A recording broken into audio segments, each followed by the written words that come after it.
Hoje eu estou excepcionalmente aqui na sede da Critério, eu não estou em home office, o Rafael e o Tomás estão em home office aí com seus filhos por perto, hoje eu não tenho esse risco aqui. Se bem que já está liberado em termos de live de home office, fica até bonitinha a interferência dos filhos aí. É verdade. Muito e a bem, partir da semana que vem a retomada da Critério lentamente a operação presencial também. Né? Isso aí, vamos fazer um modelo misto, presencial e digital. E seguro. Vamos para cima da vida, respeitando todos os protocolos. Bom, eu vou começando aí, a gente já tem uma boa quantidade de pessoas nos acompanhando, um abraço aí já a todo mundo, agradecimento pela presença, o Arthur, Isara, querida, e a nossa sócia Soraya Hanna, chefe da operação da Critério, um abraço a todo mundo, prefeito Rossano Gonçalves, abração, obrigado aí a todo mundo que está chegando.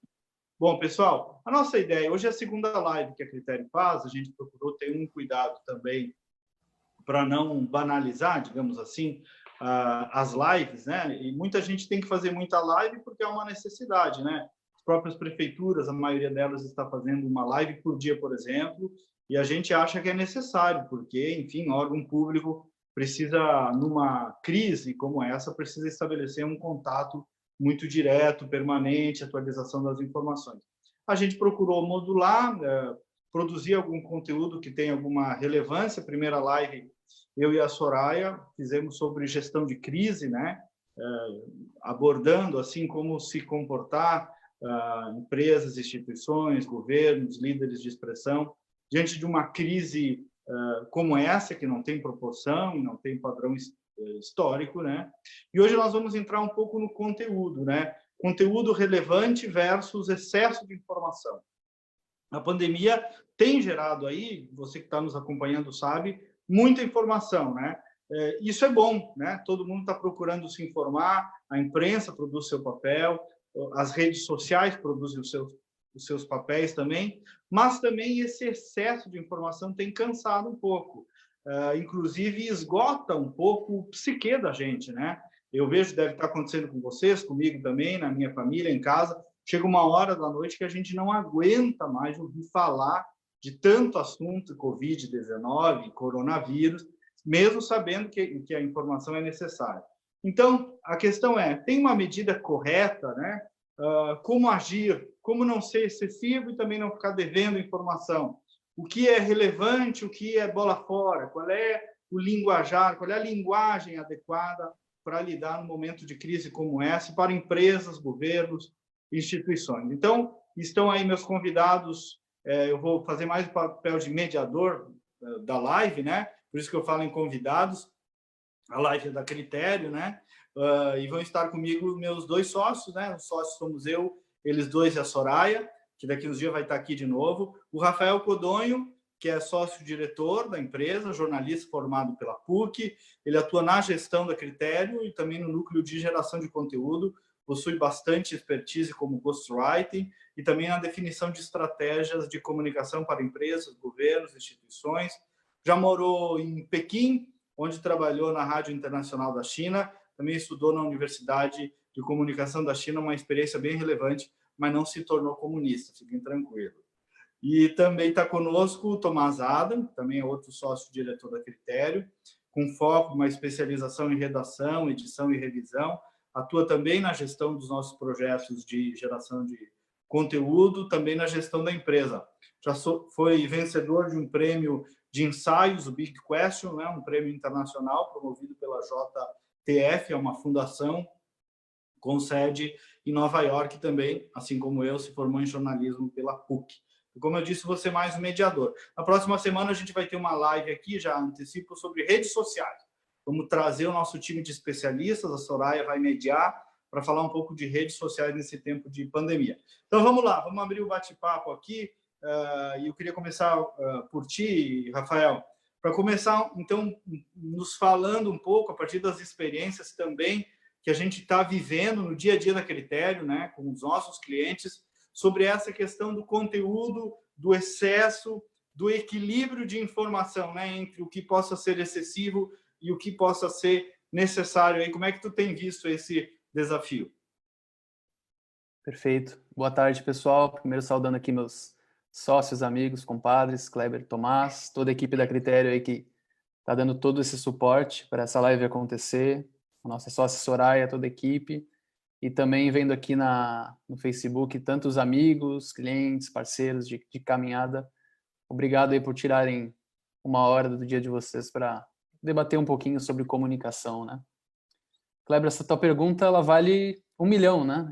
Esse equilíbrio é que todo mundo está buscando, tanto empresas de comunicação, veículos de comunicação, agentes políticos, mas enfim, acho que primeiro tem um diagnóstico a ser feito, que é o que a gente vive hoje, um ambiente de supersaturação. Eu lembro de uma experiência do ensino médio na aula de química, em que a professora pegava um copo de leite e colocava do lado um pote de Nescau. Você coloca 1 colher de Nescau, mistura, tá tudo bem. 2 colheres, tá tudo bem. A partir da terceira começa a ficar o Nescau ali no fundo, e da quarta, então, vira uma grande maçaroca, né? Muito bom. O leite é o ambiente que a gente vive, né? E o Nescau, no caso, é essa informação. A gente vê que está sobrando informação, está sobrando conteúdo. Por quê, né? Bem como tu disseste, Kleber, passado esse primeiro momento de grande interesse, de consumo de breaking news, daquela questão assim de ficar continuamente consumindo informação, as pessoas hoje estão praticamente esgotadas, né? Tanto que até os psicólogos hoje estão recomendando que as pessoas consumam menos informação, que leiam menos notícias, e está tendo uma certa debandada, as pessoas estão fugindo um pouco desse conteúdo jornalístico, né? Outro aspecto que a gente percebe no dia a dia da Critério, que a crise ela acabou erguendo essa régua de exigência tanto quanto a relevância quanto a qualidade do conteúdo. O filtro agora não é tudo que passa por ali, né? Se antes já tinha um certo obstáculo, agora esse obstáculo é maior ainda. Outra questão que eu vejo que é bem importante, né, que está todo mundo falando ao mesmo tempo, mas será que tudo isso importa, de fato, né? Então, um princípio que a gente tem adotado, assim, pode parecer um pouco radical ou antipático, tem algo relevante ao dizer ou não diga nada, permaneça em silêncio, que às vezes o silêncio acaba sendo a melhor forma de comunicação para uma marca. O silêncio, né? Às vezes tem alguém que diz assim, né? Quando tu não sabe para onde ir, fica quieto, né? Vale mesmo para o silêncio, né? Se não sabe o que dizer ou não tem algo relevante para dizer, que tem importância na vida das pessoas, dos teus clientes, dos teus munícipes, fique quieto, né? Às vezes o silêncio é uma bênção, né? O silêncio é da meditação, é da oração e é de não dizer bobagem também, né? Então é muito interessante. Mas, Rafa, sobre o coronavírus específico, tu achas que ainda tem, hoje, existe espaço para conteúdo relevante com relação... Qual é a medida do conteúdo sobre o coronavírus? Porque há muita dúvida em todas as áreas, né? Na ciência, na economia, está todo mundo em busca desse famigerado equilíbrio aí. Há ainda espaço para produzir informação ou as pessoas não estão mais aguentando? Como é que tu vê isso? Essa reflexão é muito interessante, assim. Primeiro, acho que a gente precisa desmistificar uma situação, né? Se assumiu hoje como absoluta verdade que a Covid-19, o coronavírus, a pandemia, enfim, que ela teria dominado toda a pauta jornalística, toda a pauta de reputação. Isso é uma mentira, né? Esses dias atrás a gente até recebeu um cliente em potencial, uma prospecção, ele nos fez exatamente essa pergunta, tá, mas todo mundo só fala de coronavírus, será que eu tenho como encaixar esse serviço novo que eu estou lançando, que é inovador, que dialoga com a sociedade, será que eu espero, né? Na verdade, o que a gente percebe é que o mundo realmente desacelerou em alguns aspectos, e a economia é grande prova disso, né? Esse desmonte que está acontecendo na economia brasileira, na economia do mundo inteiro. Mas o mundo não parou, né? As pessoas seguem em busca de conteúdo relevante para o dia a dia, seguem precisando de informação para o seu trabalho, para a sua diversão, para o seu entretenimento. Então, é muito próprio da crise, não só a crise agora do coronavírus, tentar jogar a gente para dentro de um liquidificador, assim. Parece que é crise, crise, crise, crise, crise e nada existe além da crise, né? Mas a vida segue, né? A gente tem o exemplo do Netflix, que bateu o recorde de assinantes, né? As pessoas às vezes não relacionam isso com conteúdo, mas, enfim, é conteúdo, tem documentários, tem conteúdos densos ali. As lojas também, que estavam preparadas para o digital, que fizeram o dever de casa, estão faturando, se anteciparam esse movimento. E também tem um anseio por parte da população, assim como tu disseste, Kleber, por uma informação além da bolha da pandemia. As pessoas não querem ficar 24 horas por dia falando de coronavírus. As pessoas querem viver, né? Um pouquinho, querem fazer outras coisas, né? É um pouco de paz também, né? Olha aqui, ó, eu vou mandando uns abraços aqui.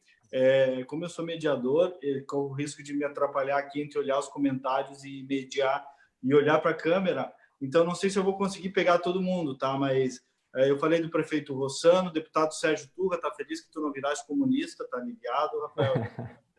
O André Machado, querido jornalista, prefeito Mickey Breyer, outro prefeito que tem sido um exemplo, Henry Chazan, vivendo aí um grande desafio com muita competência, Patucci, de Passo Fundo, querido vereador, e aí, pessoal que está nos acompanhando. Em seguida, eu vou dando mais nomes. Queria botar agora, Tomás, te botar um pouco na conversa aí, te dando uma boa tarde. Boa tarde, Kleber. Filhão em casa também. É verdade. E ver como tu tens também avaliado, para entrar um pouco mais, digamos, na prática. O Rafael fez um bom apanhado, assim, de um panorama de excesso e de relevância de conteúdo. Queria te ouvir um pouco na prática, assim, sobre a avaliação de atitude de líderes nesse momento de crise. Não digo necessariamente só líderes políticos, líderes de expressão, né? Estão mais acertando, mais pisando na bola. A gente está acompanhando aí cenas de todos os tipos, para além só de Bolsonaro ou não Bolsonaro. De uma maneira geral, assim, esse é o momento de líderes, né? A tua avaliação aí sobre o comportamento dos líderes no trato da comunicação da pandemia. Perfeito, Kleber, muito obrigado aí. Agradeço as palavras iniciais e o pessoal que está nos acompanhando, né? Colegas, amigos, familiares, todo mundo a gente está vendo aí pelo Facebook. Eu acho que o panorama que o Rafael desenhou no início é muito adequado e faz todo sentido. Realmente a gente vive um momento de saturação, né? E mais do que saturação, eu vejo um fenômeno que eu entendo que possa ser parecido com o de um ruído branco. Não sei se vocês sabem essa expressão, esse sinal sonoro. Quando uma TV está sintonizada em um canal que não existe, né, ele fica com aquele chiado. E isso, na verdade, é quando tu cria diferentes frequências de som em uma mesma potência. Então, fica tudo um chiado, ninguém entende nada. E isso é um fenômeno que, de certa forma, pode simbolizar o momento que a gente vive, porque os veículos tradicionais anteriores, como jornais, enfim, telejornais, eles traziam, de certa forma, uma hierarquia de informação. E hoje a rede social, não. Ela não tem isso. Ela tem a tia que manda sticker de bom dia, o amigo que compartilha fake news, o blog da cidade pequena que tu vive ali com a tua família e também uma notícia de fora. Então, existe uma série de notícias e informações competindo, conteúdos competindo. E aí, Kleber, entrando na tua pergunta, eu acho que um exercício fundamental que a gente, inclusive, na Critério, no nosso trabalho, faz, é a pergunta de todo o conteúdo, assim, que eu estou sendo pautado ou estou pautando, né? Eu estou recebendo a informação de fora e reagindo tão somente a ela. Então, o velho desafio, né? Entre pautar e ser pautado, né? Pautar e ser pautado, perfeitamente. E a gente, nesse sentido, assim, tu falaste de líderes, né? Não só líderes políticos, mas também líderes empresariais, de outros setores. Qual que é o papel de um líder, né? Qual que é o grande guia disso? Um líder, ele deve apontar caminhos, deve liderar, né? Deve inspirar, trazer confiança. Então, eu acho que um dos erros que eu tenho visto assim nessa crise do coronavírus em relação ao conteúdo ou ao papel de liderança, né? Existe uma tendência até do líder enquanto quase que um anunciante funerário, assim, número de mortes X, número de contaminados Y, a gravidade da doença. Então, obviamente, a transparência, né? Isso é fundamental e não dá para omitir fatos, mas existe uma questão anímica que o líder também precisa trabalhar, que é importantíssimo. Então, a gente vê exemplos históricos. Eu acho bem bom esse ponto aí, Tomás, porque eu notava, principalmente no começo, depois as comunicações, principalmente nesse caso aí, comunicação de governos, né, foram modulando esses anúncios de mortes, né, porque comunicação de governo não é papel necessariamente tu fazer break news, né, morreu mais um, extra, mais um morto. Tu tem que consolidar a informação, trazer uma informação junto com medidas que estão sendo tomadas. O papel do break news ainda é desse tipo de informação, ainda é da imprensa ou é de outros setores, não necessariamente da comunicação de um governo. O governo tem que ter comunicação, mas de uma maneira consolidada e que tenha sentido, né?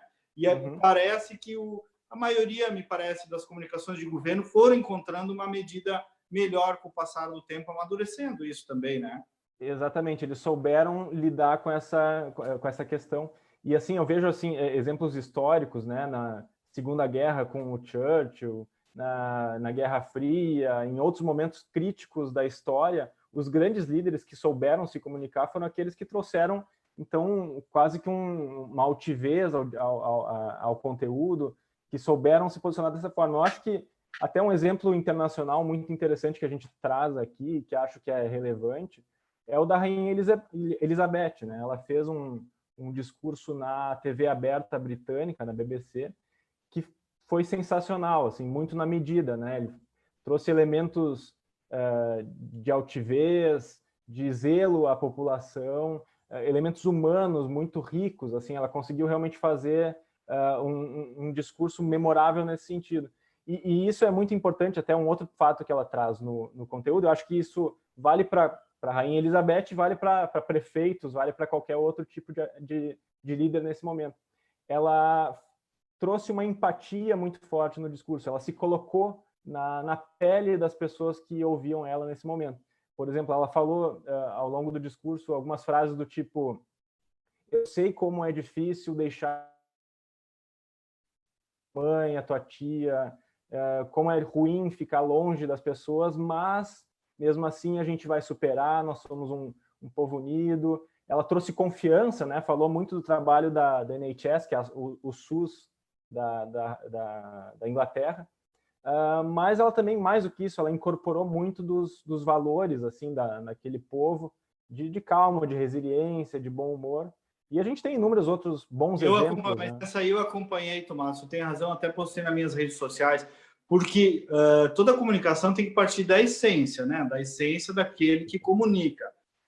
Já ficou para trás da história aquele tempo em que tudo era um lazer, tudo era igual, a comunicação de todo mundo tinha que ser do mesmo jeito, com a mesma luz, com o mesmo tipo de linguagem. Isso hoje em dia austerizada praticamente, né? Como, Rafa? Austerizada, praticamente. Austerizada, semelhante, né? E ali a rainha, ela levou a pompa da coroa, que faz parte, da verdade, da essência dele, do reinado, e mesmo assim, como disse o Tomás, e tu imagina quantas vezes esse terço deve ter sido pensado, né? Quantas vezes deve ter sido rabiscado, trazido, voltado, feito e refeito, ela que se pronuncia tão pouco. Depois é legal, se alguém da nossa equipe estiver acompanhando e puder botar nos comentários ali o link desse pronunciamento da rainha, porque eu acho que é um bom exemplo ali que o Tomás está trazendo, de encontrar as palavras certas, ter empatia, mesmo sendo rainha, mesmo tendo aquela idade toda, encontrar o ponto assim de fazer uma comunicação que faça sentido, né? Segue aí, Tomás. Não, perfeito. Acho que então a Rainha Elizabeth foi um exemplo, claro, mas tem muitos outros exemplos positivos que a gente traz dessa crise, né? O próprio prefeito de Nova York teve alguns pronunciamentos. Nova York num período muito difícil, né? Um epicentro ali bastante crítico da doença, e ele soube ali nesse momento fazer um discurso reto, que falou verdades, mas sempre passando muita essência, muita olho no olho mesmo, transparência. Acho que é um outro exemplo interessante. Claro, outros prefeitos daqui, governadores que tiveram bons momentos de conteúdo nessa crise, né? O Porcino, que trabalha conosco, já colocou ali, para quem quiser ver esse pronunciamento da rainha, o link nos comentários.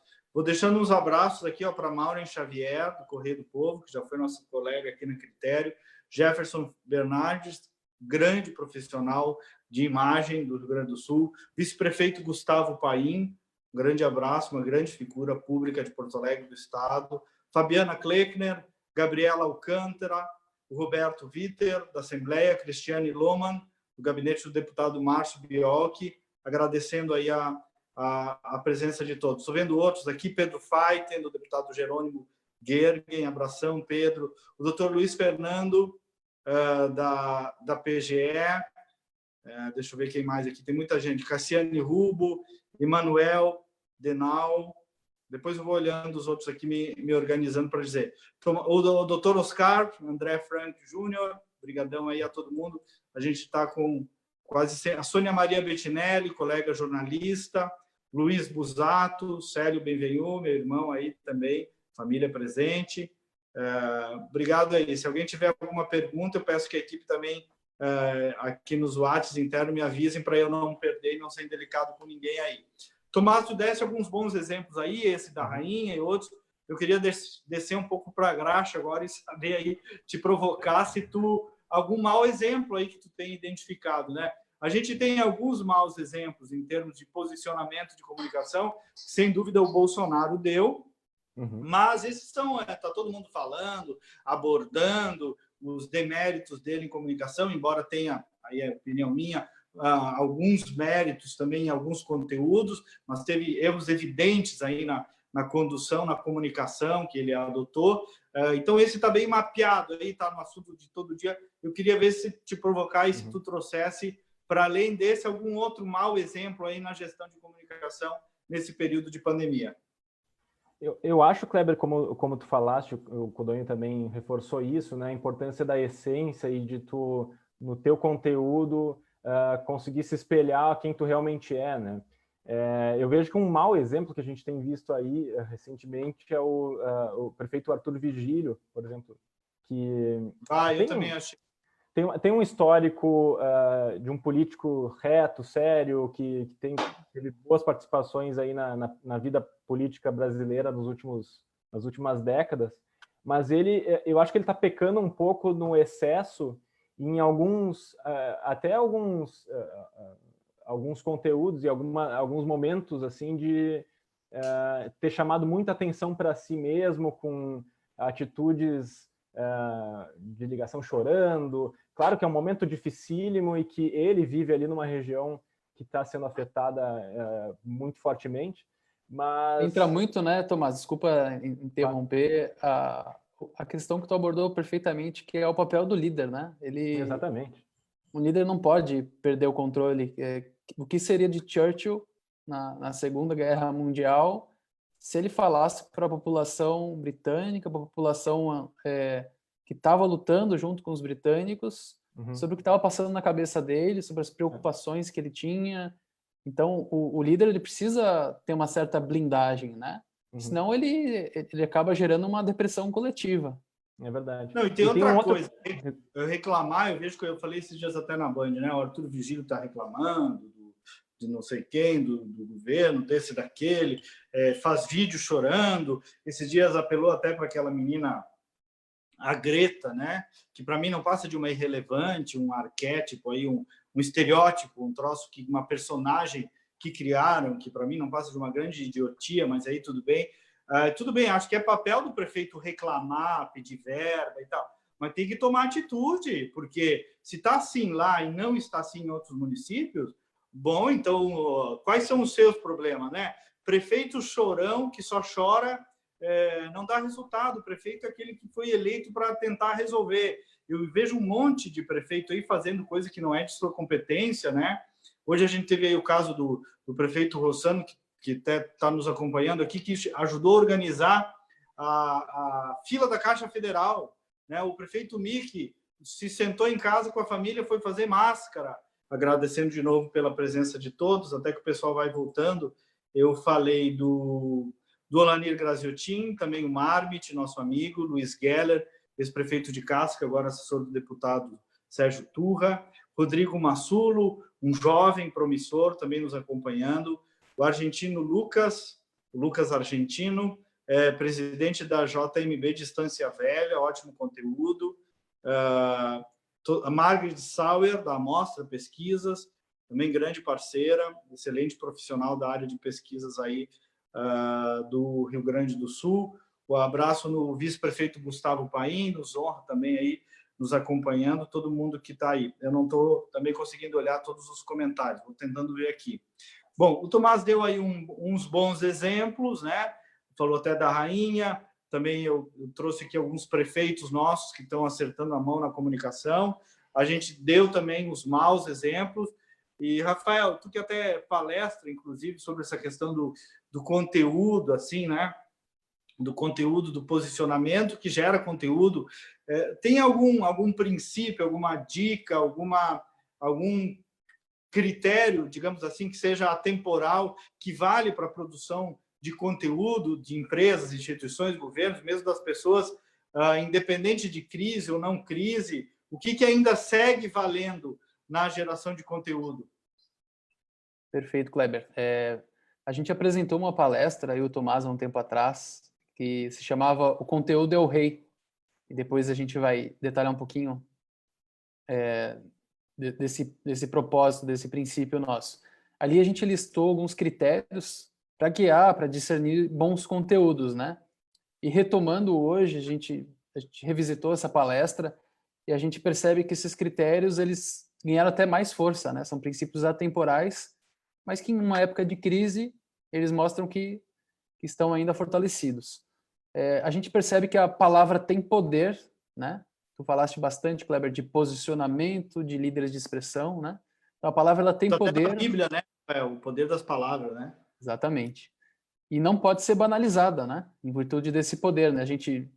Tomás até citou alguns exemplos aí de autoridades que utilizaram mal essa palavra, que banalizaram essa palavra, saíram do eixo, gerou uma repercussão negativa, isso acaba gerando prejuízos também à reputação dessas lideranças, a partir até de umas falas que eram despretensiosas, aquela fala assim que não era um pronunciamento oficial exatamente, né?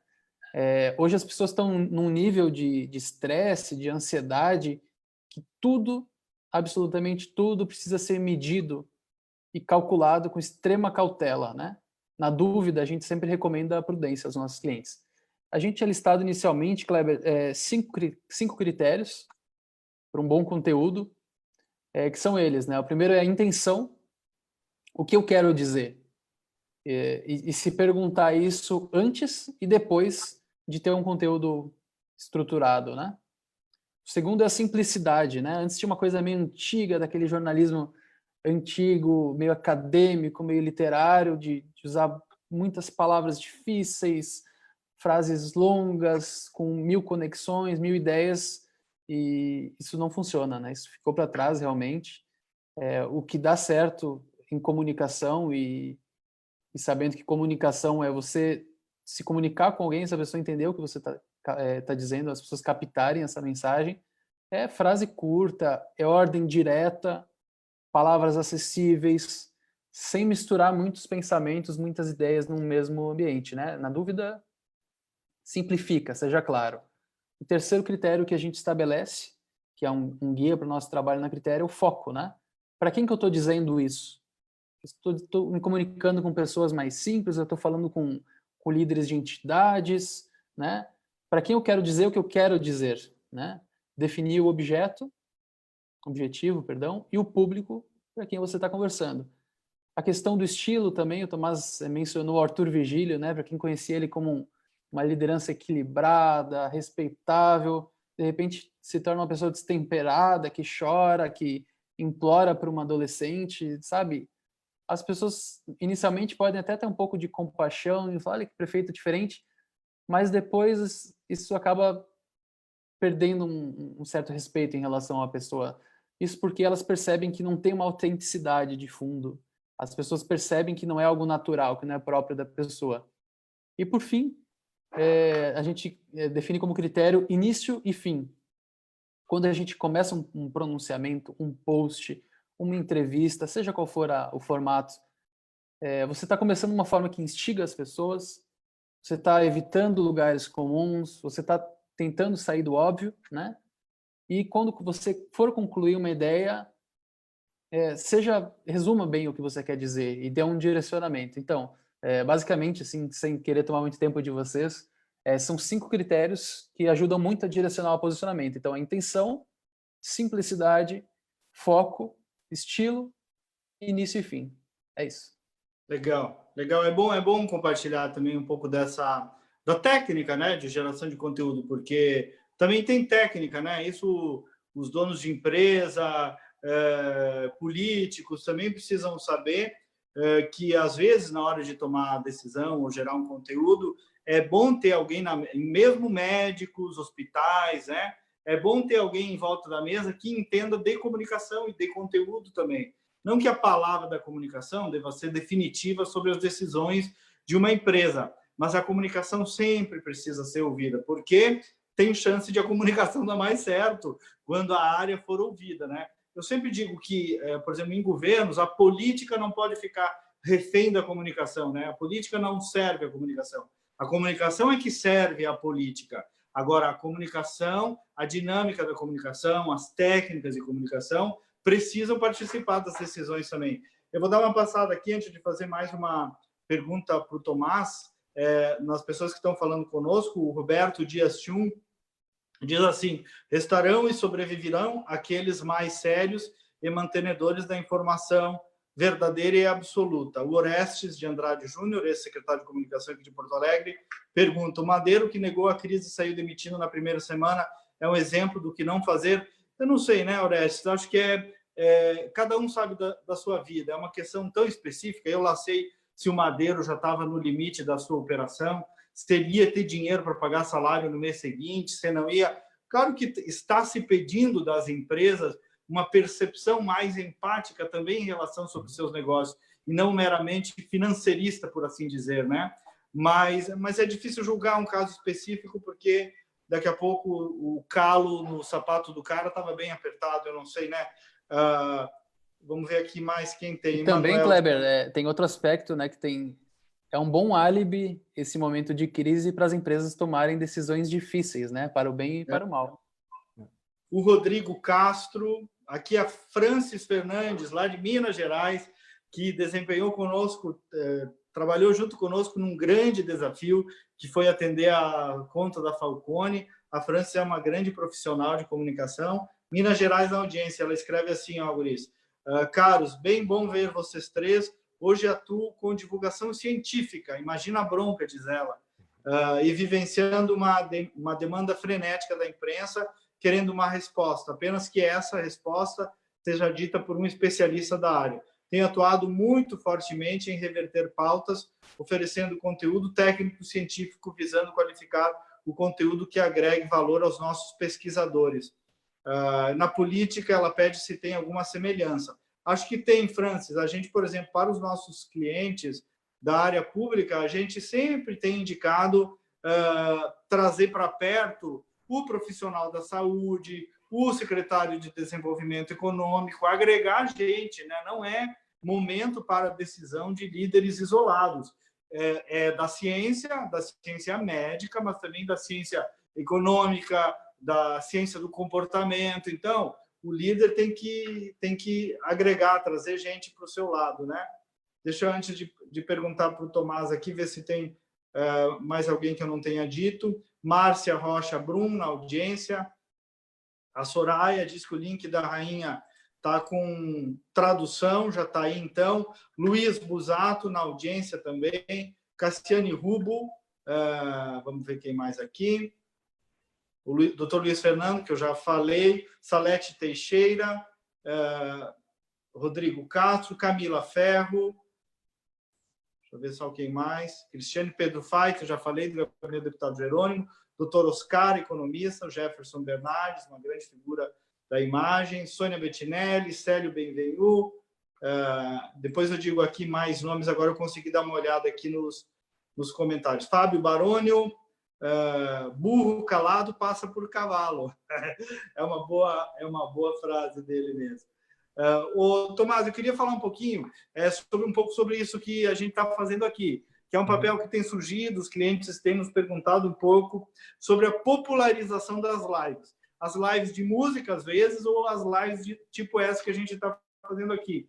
o que isso, por exemplo, na dinâmica da gestão pública que a gente falou no começo, o que isso significa, que mudança traz essa dinâmica de abrir uma câmera aqui, mesmo que caia algumas vezes, como aconteceu para nós, mas que mudança que traz essa dinâmica de um prefeito, por exemplo, na gestão pública, um governador, como tem feito o governador Eduardo Leite, abrir câmera e sair falando aí para 100, 200 ou milhares de pessoas, como tem acontecido nos municípios. Kleber, eu acho que essa popularização das lives, na verdade, ela é uma continuidade de um processo que é muito mais amplo do que a live propriamente em si, que é uma mudança no paradigma, né, da forma como os gestores públicos, os políticos, estão se comunicando com a população. Mas é importante a gente ressaltar que mesmo essa questão da live, né, está passando por um período um processo de saturação também. Tem momentos ali, sobretudo final da tarde, ali, início da noite, que tem várias lives acontecendo ao mesmo tempo, então também nesse momento a gente vê saturação. Claro que o momento pede isso, mas enfim. Dentro desse processo de mudança do paradigma da comunicação de um político, né, a gente vê que o político ele já não está mais num pedestal, né, ou num palanque falando de cima para baixo, sendo só ele o ouvido. Existe um processo de diálogo muito maior. E esse, na verdade, para usar uma expressão que está até um pouco batida já nesse momento, esse já é um pouco do novo normal que vem sendo construído, e especialmente aqui no Brasil desde a época da eleição do Bolsonaro, né? Ele, ao longo da eleição, usou muito essa ferramenta. Então, existe essa nova forma de se conectar com as pessoas. Então, a gente vê lives aí com 3 milhões de pessoas, e aí o que acontece? As próprias TVs já correm atrás disso, né? Já estão vendo nesse tipo de mercado, nesse tipo de formato, um potencial. Então, artistas falando com milhões de pessoas, os prefeitos ali, né, falando com milhares, a gente tem dentro da nossa carteira de clientes a prefeitura de Bento Gonçalves. Puxa, o prefeito Pazinha ali nas lives dele, às vezes consegue colocar ali 5 mil, 6 mil pessoas ao mesmo tempo. Isso é muita gente para uma população de Bento Gonçalves, né? Tá aí o Carlos Quadro nos ouvindo, Tomás, que foi, inclusive, bom, coisa boa, secretário de comunicação de Bento, agora secretário-geral de governo. Bento também está dando um bom exemplo aí de gestão e de comunicação na crise. Mas, Kleber, também eu quero ressaltar que esse tipo de instrumento, né, ou esse tipo de mudança de paradigma, na verdade, a gente precisa ressaltar que as formas tradicionais de conteúdo e de discurso ainda seguem relevantes. E o brasileiro, até por uma herança... O que é essas formas tradicionais, Tomás? Do pronunciamento tradicional de TV, por exemplo, a gente teve ali alguns dos momentos, talvez, que o Bolsonaro conseguiu se sobressair e trazer uma mensagem. Alguns não foram tão bons assim, mas um ou outro pronunciamento ali que ele conseguiu trazer, ele mesmo, Bolsonaro, que fala tanto em live, ele conseguiu, naquele tipo de conexão, fazer um pouco mais tradicional, trazendo, né, um roteiro preparado. Então, esses momentos mais definidores, talvez, dele na crise, ocorreram nessa rede tradicional, rede nacional de TV, como já era feito no passado, né? Então, enfim, a live, assim como todo tipo de conteúdo, ela só faz sentido se ela tiver algum tipo de conexão com a essência da pessoa que está fazendo, se realmente for verdade aquilo. Se não, pode ser tão fake, inclusive, quanto um pronunciamento tradicional falado num palanque ou numa rede de TV, né?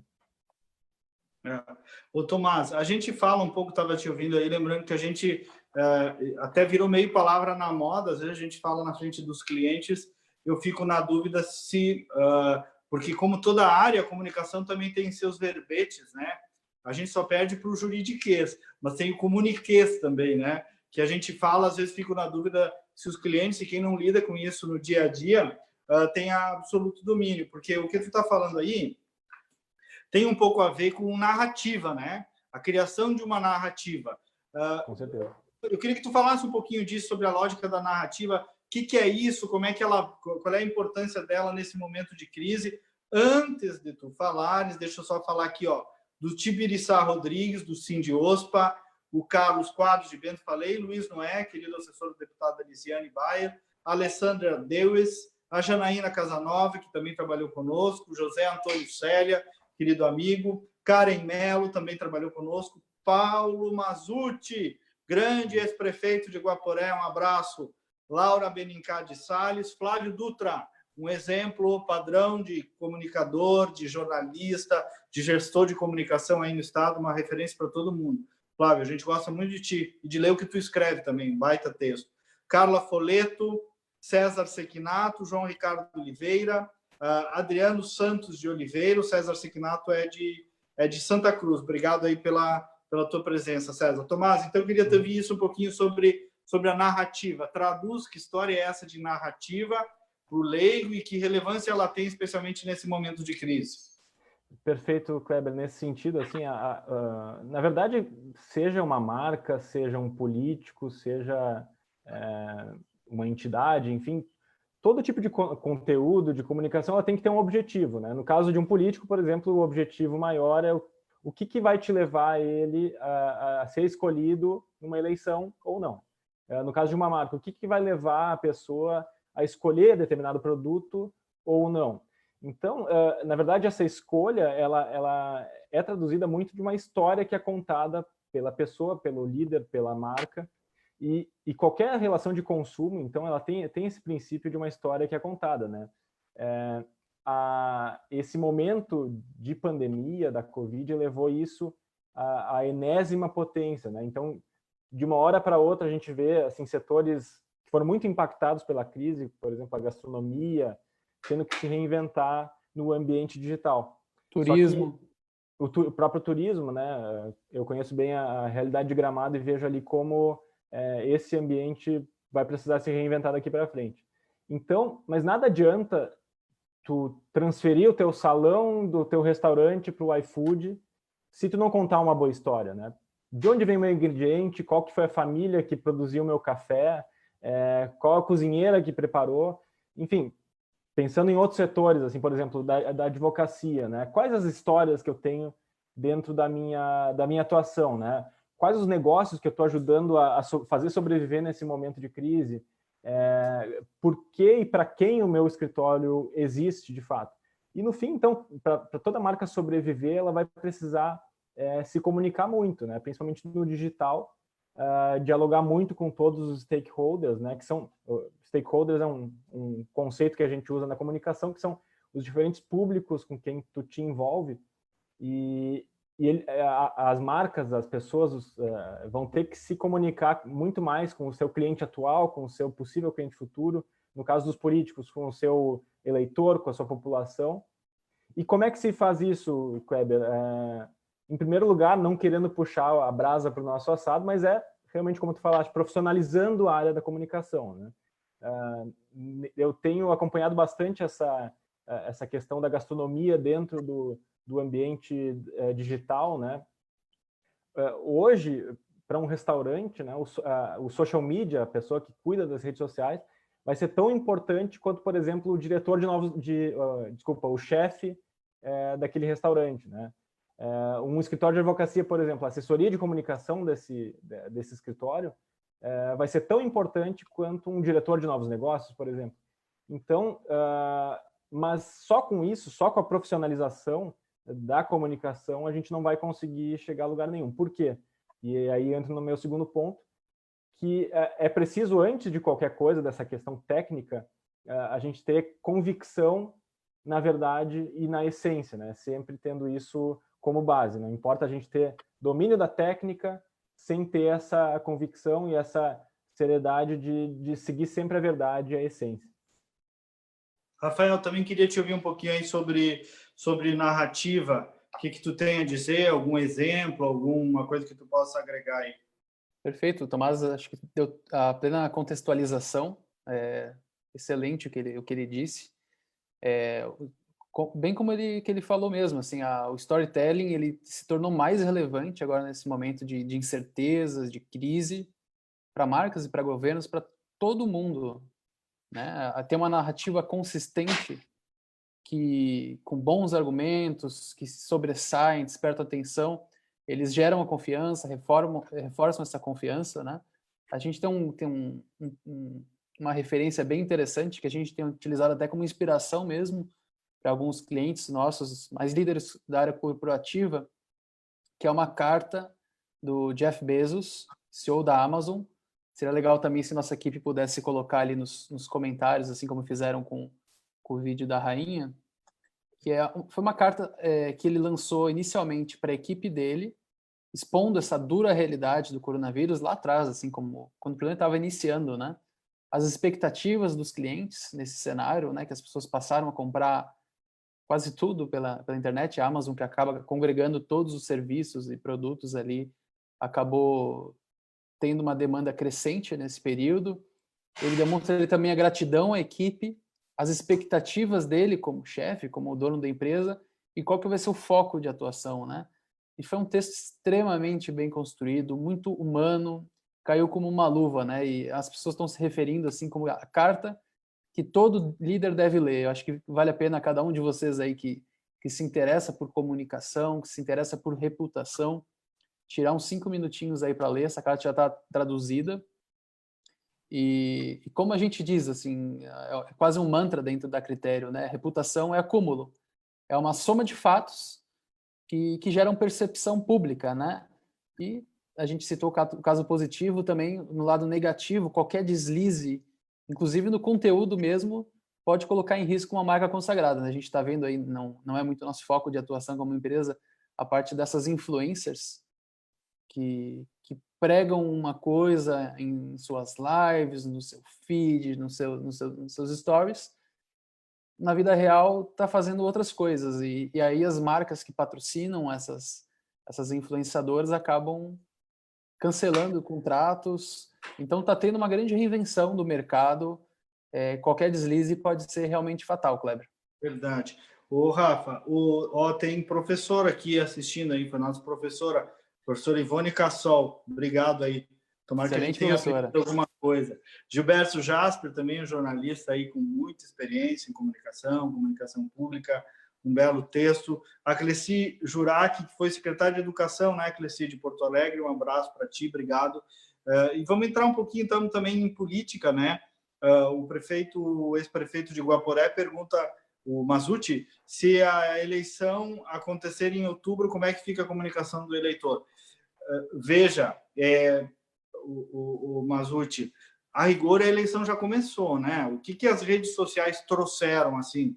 Elas trouxeram a política para a realidade cotidiana das pessoas, mais do que em qualquer outro momento da história da humanidade, notadamente aqui no Brasil. As pessoas estão consumindo conteúdo político todos os dias.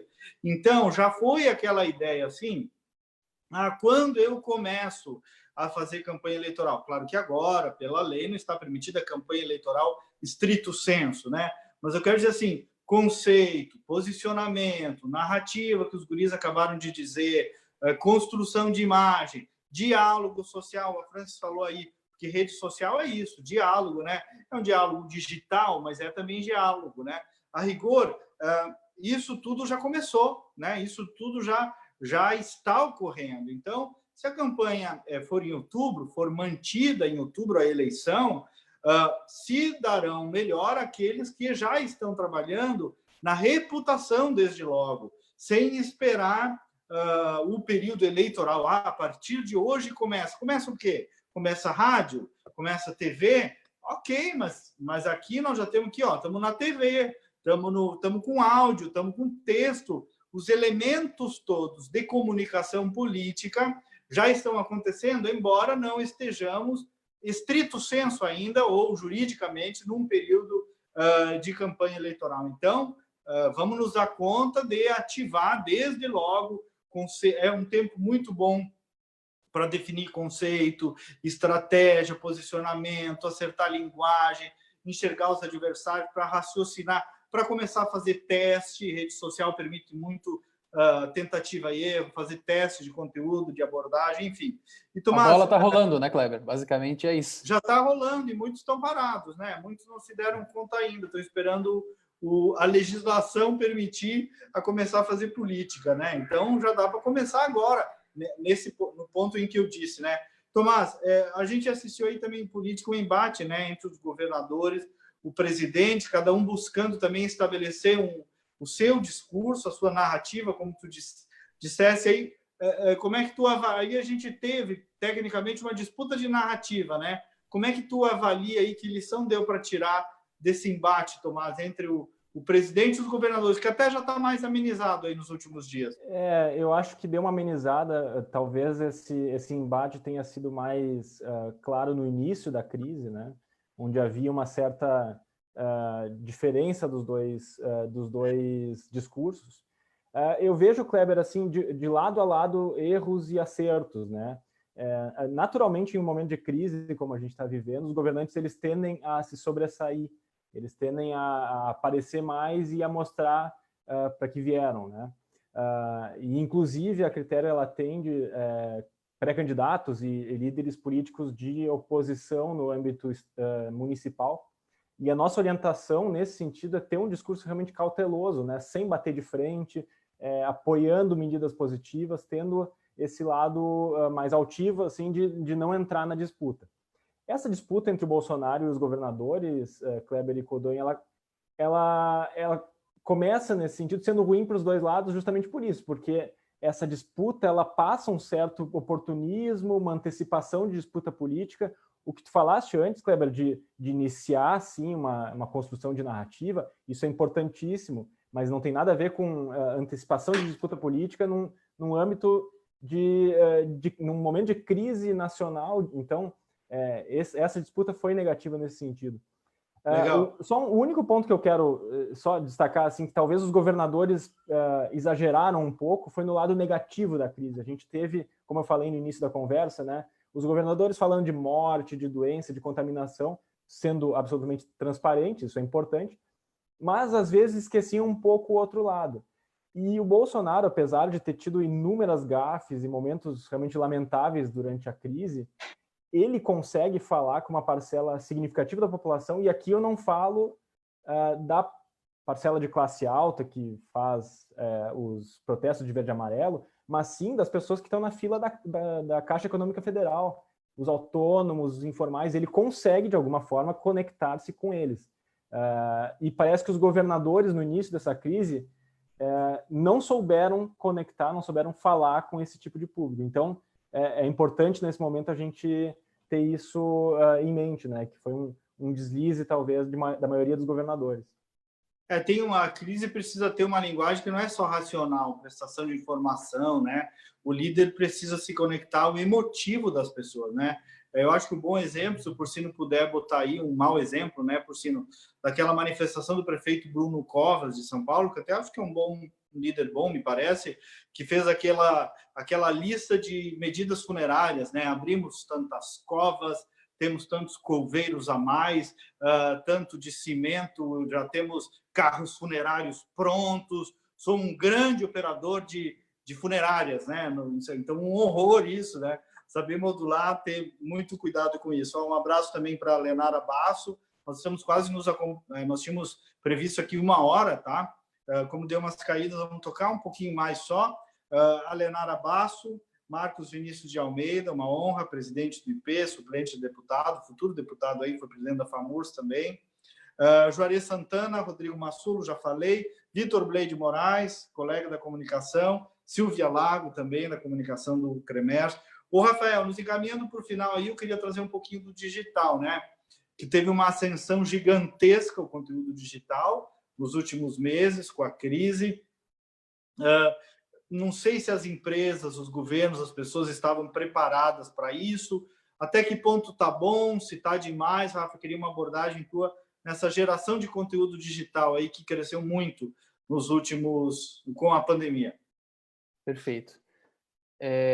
Eu tenho um diagnóstico sobre essa situação que não é muito positivo, né? Eu percebo que as empresas, em grande parte, não estavam preparadas para essa dependência do digital, né? Basta ver toda a série de transtornos que está gerando para empresas de vários setores, a questão do home office, né? Como foi difícil essa adaptação, como teve perda de produtividade, como teve uma desconexão dos clientes para muitas empresas, né? Está sendo um choque muito grande mesmo. para quem não fez o dever de casa, né? Isso a gente não está falando apenas de ferramentas de controle de gestão, de metodologias, mas de cultura mesmo da empresa, né? De poder mudar a chave de uma hora para outra e a operação correr com fluidez no digital, né? Por outro Legal. lado, quem se antecipou lá atrás e adotou essa série de medidas está colhendo bons resultados, até na crise, né? A gente vê várias empresas como a Magazine Luiza, algumas farmácias também que têm uma presença digital muito forte, a própria Amazon, que a gente citou antes, e é basicamente isso, assim, quem postergou a transformação digital está precisando correr atrás do prejuízo, quem se antecipou está colhendo bons resultados, né?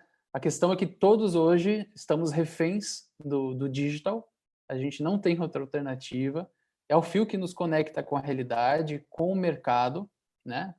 Claro, tem exceções para isso, e acaba acontecendo um processo bem duro de seleção natural, né? E alguns players acabam ficando para trás.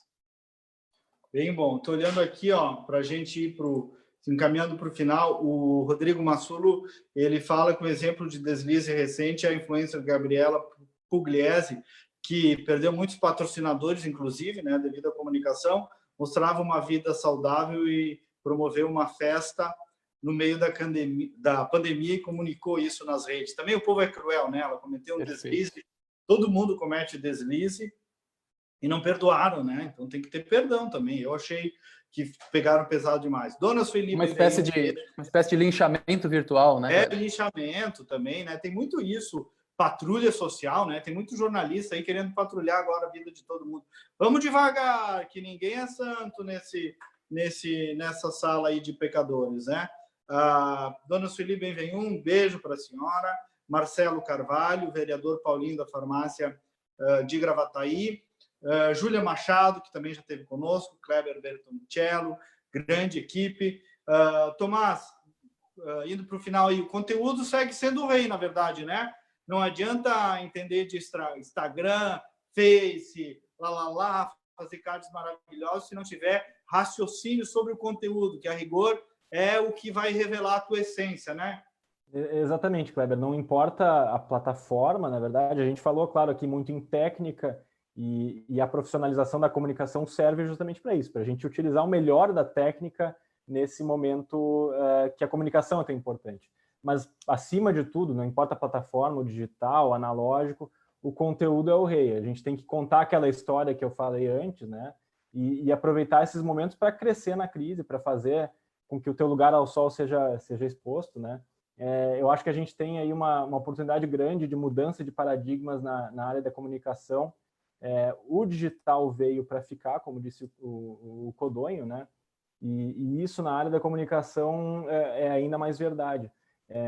É um momento da gente olhar novamente para nossas estruturas de empresas ou até mesmo para nossa atuação, por exemplo, na área política, e ver de que forma a gente pode aproveitar melhor esses caminhos. É o caso muito dos pré-candidatos, né? Exatamente. Ali mais...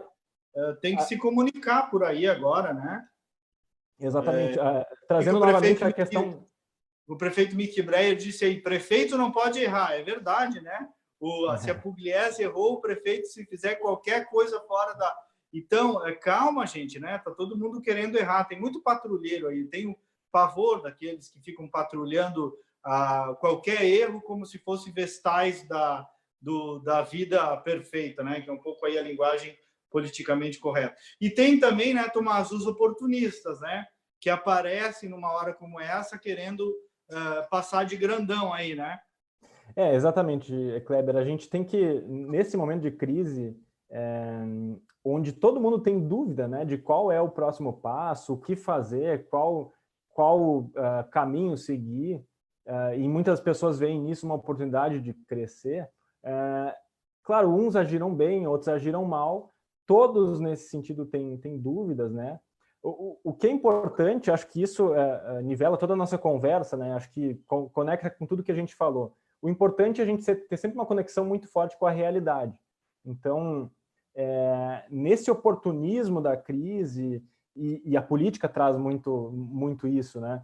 é importante a gente avaliar muito bem qual discussão entrar, para também não entrar no politiquinho, não ficar na micropolítica, e fazer aquele exercício que eu falei antes, que a Rainha Elizabeth fez, né? Esse exercício de empatia, de colocar-se sempre no lugar do cidadão, né? O que a população quer, no final das contas? Ela quer manter o emprego e manter a saúde, é isso que ela quer. Então, sempre pensar no que é importante para a população, no cidadão. Então, esse exercício de prudência e de empatia, acho que tem que sempre ficar conectados na nossa comunicação para o cidadão. Isso vale, claro, para a política, especialmente, para os pré-candidatos agora de 2020, mas também para as marcas, para os influenciadores, como vocês falaram, enfim, para todo mundo. A Critério atende pré-candidaturas já, inclusive, de governo, né, de quem é governo, e também de quem é oposição.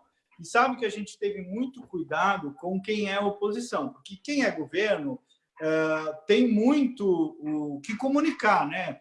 Inclusive como prestação de serviço, como prestação de informação, né? Os prefeitos têm que liderar processo. Agora, quem é oposição, começaram a martelar uma coisa aqui embaixo, ó. Acho que está na hora de terminar. Nunca tem martelo aqui no prédio da Critério, hoje tem. Quem é oposição tem que ter muito cuidado para não ser oportunista. Por quê?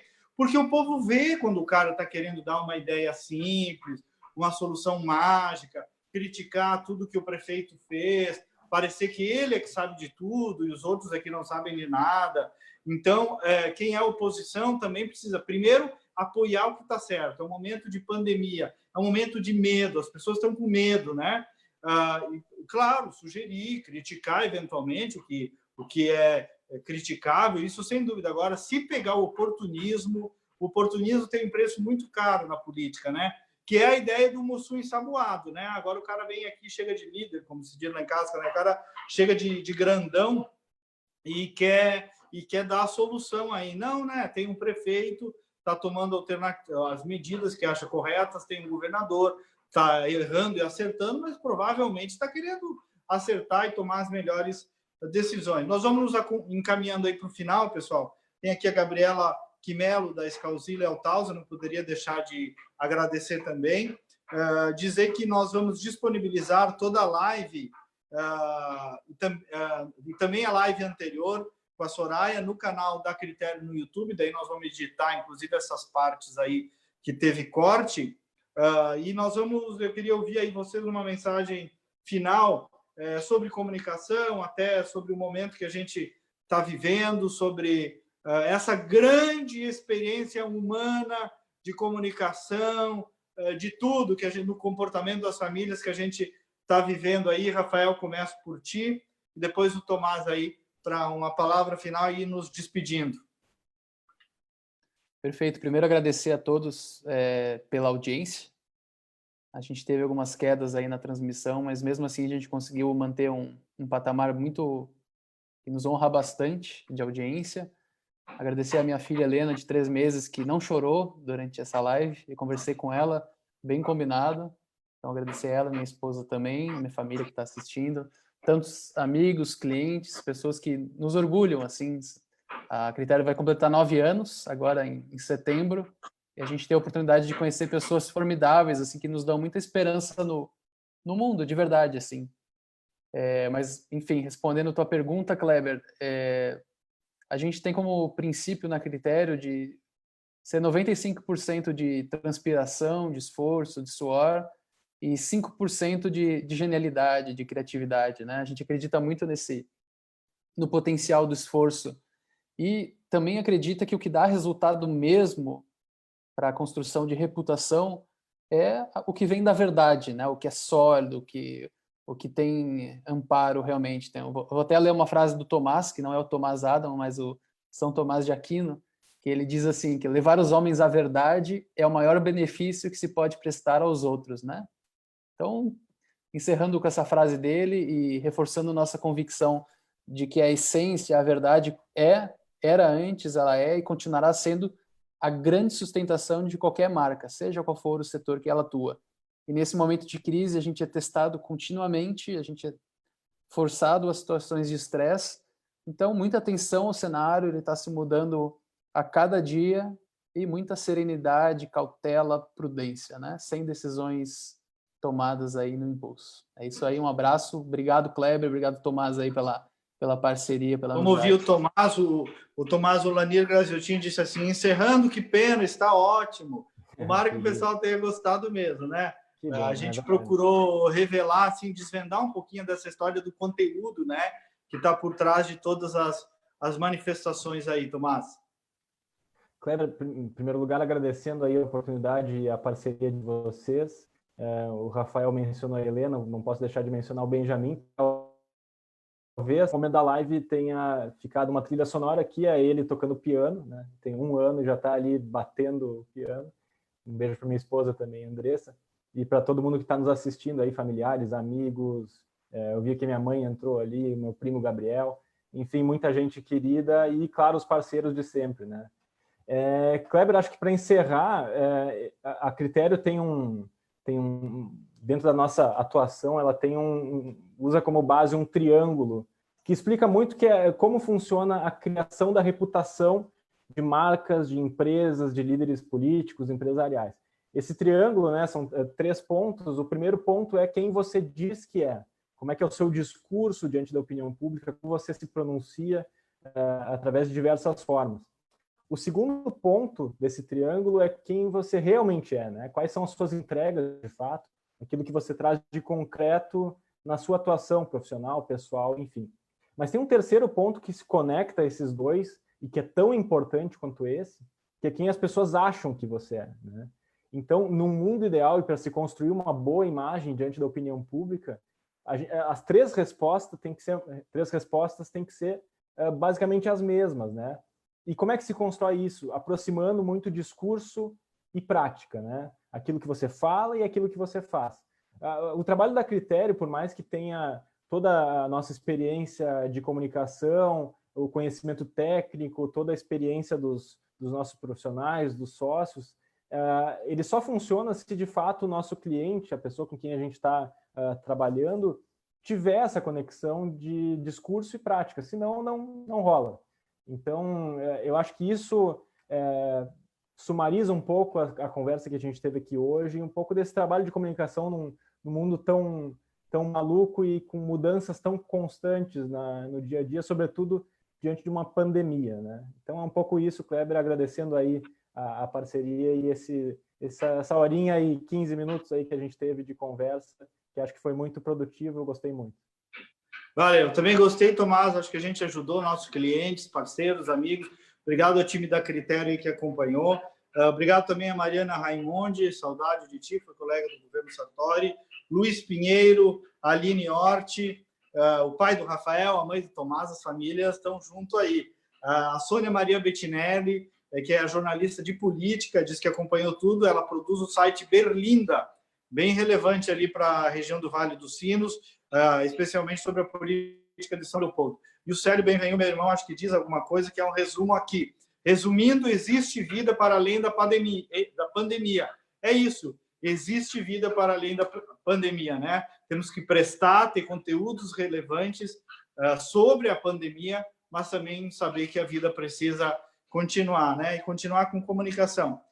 E eu encerro em nome da Critério, agradecendo aí pela atenção de todos, pela confiança. A gente está, a Soraya sempre gosta de dizer, né? A gente está conseguindo ajudar a transformar realidades com alguns de nossos clientes, a contribuir para que as pessoas tenham mais sossego, ajam de maneira adequada, tenham atendimento.